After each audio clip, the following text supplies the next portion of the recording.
আসসালামু আলাইকুম এভরিওয়ান। আজকের ক্লাসটা হচ্ছে খুবই গুরুত্বপূর্ণ। কেননা আমরা যখন কোরআন পড়তে যাই তখন অনেক সময় আমাদের হরফ চেনা নিয়ে একটি সমস্যা থেকেই যায়। এটার সবথেকে বড় একটি সমাধান হচ্ছে আমাদের নুক্তাটা আগে চিনতে হবে বা কোন হরফের নিচে কয় নুক্তা, কোন হরফের উপরে কয় নুক্তা এটা যদি আমরা জানতে পারি তাহলে আমাদের হরফ চেনাটা খুবই সহজ হয়ে যাবে। এবং এই একেকটা হরফে যে কয়েকটা রূপ আছে এই রূপগুলো সম্পর্কে যদি আমরা ধারণা রাখতে পারি তাহলে খুব সহজেই আমরা কোরআন পড়তে পারবো ইনশাআল্লাহ তাআলা। আজকের ক্লাসে এই বিষয়গুলো নিয়ে আলাপ আলোচনা করব। এক্ষেত্রে সর্বপ্রথম আমাদের জানতে হবে নুক্তাওয়ালা হরফ এবং নুক্তাচারা হরফগুলো সম্পর্কে। কেননা যদি আপনি নিচে এক নুক্তাওয়ালা হরফ নিয়ে কখনো চিন্তিত হয়ে পড়েন বা চিনতে সমস্যা হয় তখন সর্বপ্রথম আপনার মাথায় আনতে হবে যে নিচে এক নুক্তাওয়ালা হরফ আছে কয়টি বা আরবি ২৯টি হরফের ভিতরে এক নুক্তা নিচে দেওয়া হরফ কয়টি। যেমন বার নিচে এক নুক্তা, জিমের নিচে এক নুক্তা। আরবি ২৯টি হরফের ভিতরে এই ২ টা হরফের নিচে নুক্তা দেওয়া। এছাড়া যেগুলো আছে উপরে ২ নুক্তা, নিচে ২ নুক্তা, উপরে ১ নুক্তা এই রকমের। যদি কখনো আপনি না চিনতে পারেন তাহলে সর্বপ্রথম আপনার খেয়ালে আনতে হবে যে নিচে ১ নুক্তার হরফ আছে কয়টি? যেমন বার নিচে ১ নুক্তা, জিমের নিচে ১ নুক্তা। বা আর জিম রাত আর দিনের মধ্যে যেই রকমের পার্থক্য বা আর জিমের মধ্যে সেম একই রকম পার্থক্য। কেননা বা যে লেখার গঠন আর জিমের যে লেখার গঠন একবারেই আলাদা। এক্ষেত্রে যদি একটা রেখার নিচে যদি একটা নুক্তা থাকে তাহলে আপনি খুব সহজেই ধরতে পারবেন যেটা বা। আর জিম তো জিমই। সর্বপ্রথম আপনার খেয়ালে এই বিষয়টা আনতে হবে। দ্বিতীয়ত হচ্ছে প্রত্যেকটা হরফে ২ টা করে রূপ আছে আলাদা, আলাদা। যেমন বা, মধ্যের বা, শেষের বা, তা, মধ্যের তা, শেষের তা। এই বাটা আমরা এখন পড়ি বা এই বাটা খুব কম ব্যবহার হয়। এই তাটা খুব কম ব্যবহার হয়। কিন্তু এই বা আর এই বা, এই তা আর এই তা এটা খুব বেশি ব্যবহার হয় কোরআন পড়তে গেলে। কিন্তু আমরা যখন কায়দা পড়ি তখন সবথেকে বেশি গুরুত্ব দেই এই হরফগুলোর উপরে। এজন্য আমরা যখন কোরআন পড়তে যাই আমাদের চিনতে খুবই অসুবিধা হয়।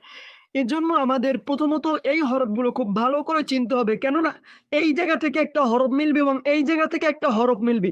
আপনার এই নিচে এক নুক্তা দেখে গেস করতে হবে যে এই হরফটার নাম কি? আমি আগেই বলে দিছি যে কিভাবে আপনি চিনবেন যে এটা কোন হরফ হতে পারে। সেইম ভাবে প্রত্যেকটা হরফ যদি আপনি ধারণায় আনতে পারেন তাহলে আপনার খুব সহজেই এই বিষয়টা খেয়ালে চলে আসবে। এরপরে এই রূপগুলো খুব সঠিকভাবে পড়তে হবে বা মনোযোগ দিয়ে পড়তে হবে যেন এগুলো আপনি খুব সহজেই ধরতে পারেন কোরআন শরীফে যে এটা কোন হরফ বা এটা কোন হরফের গঠন। যেমন ১ম বা, মধ্যের বা, শেষের বা, ১ম তা, মধ্যের তা, শেষের তা, ১ম সা, মধ্যের সা, শেষের সা, ১ম নুন, মধ্যের নুন, শেষের নুন, ১ম ইয়া, মধ্যের ইয়া, শেষের ইয়া, ১ম জিম, মধ্যের জিম, শেষের জিম, ১ম সদ, মধ্যের সদ, শেষের সদ, ১ম দদ, মধ্যের দদ, শেষের দদ, ১ম আইন, মধ্যের আইন, শেষের আইন, ১ম গইন, মধ্যের গইন, শেষের গইন, ১ম ফা, মধ্যের ফা, শেষের ফা, ১ম কফ, মধ্যের কফ, শেষের কফ, ১ম হা, মধ্যের হা, শেষের হা, ১ম খ, মধ্যের খ, শেষের খ, ১ম সিন, মধ্যের সিন, শেষের সিন, ১ম শিন, মধ্যের শিন, শেষের শিন, ১ম কাফ, মধ্যের কাফ, শেষের কাফ, ১ম লাম, মধ্যের লাম, শেষের লাম, ১ম মিম, মধ্যের মিম, শেষের মিম, ১ম হা, মধ্যের হা, শেষের হা।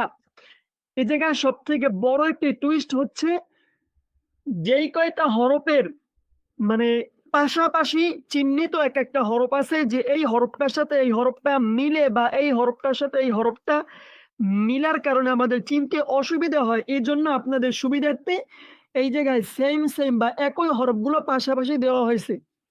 এই জায়গা থেকে আপনারা খুব সহজেই যদি পড়তে পারেন তাহলে কোরআন শরীফ পড়তে আর কোনো সমস্যা হবে না। এবং যাদের আরবি হরফগুলো সঠিকভাবে উচ্চারণ হয় না অবশ্যই মাস্ট বি আমার পিছনের ক্লাসটা দেখবেন। এতে করে খুব সহজেই আপনারা আরবি হরফের যে সঠিক উচ্চারণটা আছে সেটা শিখতে পারবেন ইনশাআল্লাহ তাআলা। বয়স কোনো ম্যাটার না। যেকোনো বয়সেই আপনি কোরআন শিখতে পারবেন। আমাদের চ্যানেলে খুব সহজভাবে কোরআন শেখানো হয় ইনশাআল্লাহ। আল্লাহ পাকের অশেষ রহমতে আজকে আমাদের সাথে সময় দেওয়ার জন্য আপনাকে অসংখ্য ধন্যবাদ। আসসালামু আলাইকুম ওয়া রাহমাতুল্লাহি ওয়া বারাকাতুহু।